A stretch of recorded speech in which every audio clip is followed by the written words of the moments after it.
เมื่อยามคอยคำลงแรงแม่คงหาหน่อมาแกงน้องคงไปแหล่งหัวควายอยู่นาพ่อคงแบกฟื้นกลับจากให้สวนมาน้องสาวแต่งกินคอยท่าคำแหลงมากินข้าวด้วยกันส่วนคนทางนี้ยังคงสู้งานบ่หวันเฮ็ดเวียกโอทีขยันขายแห่งแลกเงินสู้งานเมื่อยามเมื่อยล้าส่งข้อความหา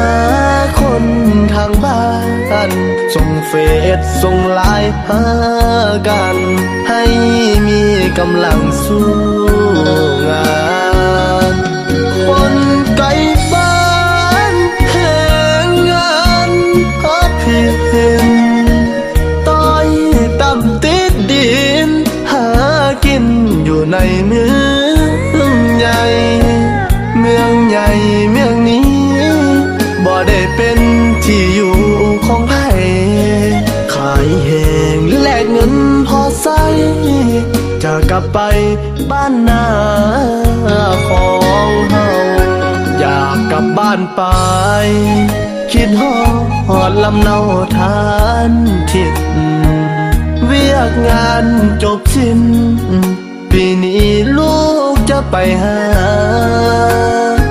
ทุกคนทางบ้านอดใจไว้ก่อนเดินหน้าสุขใดจะเท่าบ้านนาจะกลับคืนมาบ้านนาของเฮา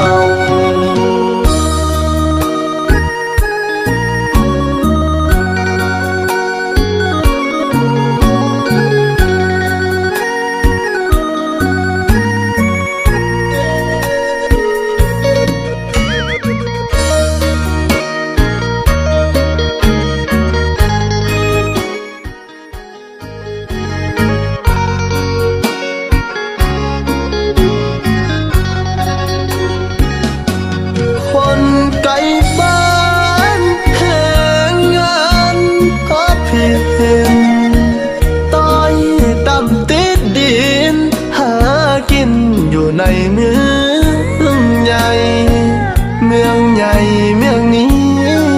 บ่ได้เป็นที่อยู่ของใครขายแห้งแลกเงินพอใช้จะกลับไปบ้านนาของเฮาอยากกลับบ้านไปคิดฮอดลำเนาทานทิศเวียกงานจบสิ้น